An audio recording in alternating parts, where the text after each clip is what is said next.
Students, welcome to my channel exotic chemistry. मैंने अभी previously आपको जितनी भी वीडियोस पोस्ट करी हैं, पूरी फिजिकल, पूरी इनऑर्गेनिक और ऑर्गेनिक मैंने ऑलरेडी पोस्ट कर दिया है।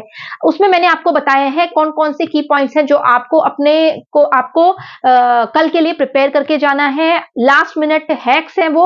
अगर आप उन की पॉइंट्स को पढ़ के जाते हो, गो थ्रू करके जाते हो, तो you are going to score more than 90% marks. बच्चों, लास्ट चैप्टर है हमारा बायोमोलिक्यूल, 7 मार्क्स का आता है, डायरेक्ट क्वेश्चंस मिलते हैं, थ्योरी बेस्ड है।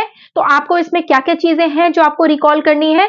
आपको इसमें structure of glucose, structure of fructose, उसके अलावा आपके पास amino acids, proteins, DNA, RNA, इन सबके स्ट्रक्चर्स आपको अच्छे से गो थ्रू करने हैं। उसके अलावा ग्लाइकोसिडिक बॉन्ड, पेप्टाइड लिंकेज, ये भी आपको लेके जाना है। Then globular protein, fibrous protein क्या होते हैं, उनके एग्जाम्पल्स क्या होते हैं, और 4 structures, primary, secondary, tertiary and quaternary structure of proteins भी आपको गो थ्रू करना है। उसके अलावा आपको जो हमारी 5-6 नेम रिएक्शन, जो 5-6 रिएक्शंस हैं जिसमें आपको कि ये प्रूव करना होता है कि स्ट्रेट चेन है, जिसमें ये प्रूव करना होता है कि उसके पास 6 कार्बन एटम्स हैं, जिसमें ये आपको बताते हैं कि we have 5 OH attach with the glucose molecule. ये सारी रिएक्शंस भी आपको गो थ्रू करने हैं। DNL कन्फिगरेशन, लेवो रोटेटरी, डेक्सो रोटेटरी रोटेशन, ये सब कुछ भी आपको की पॉइंट्स आपको गो थ्रू करना है। वैसे तो हमारे पास विटामिन्स की एक पूरी टेबल बनी हुई है, जिसमें हमारा कौन सा विटामिन को किस नाम से बुलाते हैं, उसकी डेफिशिएंसी से क्या होता है और क्या उसका सोर्सेज है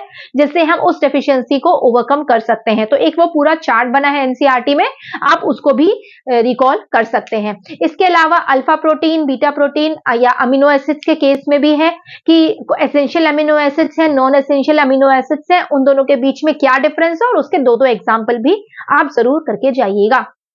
उसके अलावा इसमें हमारे पास एक ग्लाइकोसिडिक बॉन्ड, जैसे मैंने आपको बताया, या फिर पेप्टाइड लिंकेज बताया, या फिर ज्विटर आयन बताया, ये सारे के सारे छोटे छोटे हेडिंग्स हैं, बट इनमें से वो क्वेश्चंस आपको बना देता है। डिफरेंस बिटवीन डीआरएनए, आरएनए, या फिर 3 टाइप्स ऑफ आरएनए भी इस चैप्टर से पूछे जा सकते हैं। तो इसके लिए भी आप सिर्फ और सिर्फ एनसीईआरटी के अलावा बैक क्वेश्चंस, इंटेक्स क्वेश्चन और सॉल्व एग्जाम्पल एनसीईआरटी का करोगे तो डेफिनेटली आपको इस चैप्टर से 7 मार्क्स का सॉलिड क्वेश्चंस मिल जाएंगे। बच्चों, ये था हमारा पूरा वीडियो जिसमें मैंने आपको सारे चैप्टर्स, मतलब प्रीवियसली मैंने आपके फर्दर 9 वीडियोस और पोस्ट करी हैं, जिसमें मैंने चैप्टर वाइज आपको सारे वो की पॉइंट्स बताए हैं, जो कि आपको बोर्ड एग्जाम में बहुत हेल्प करेगा।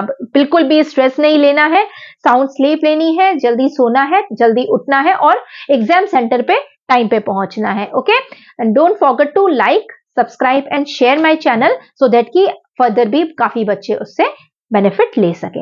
All the best.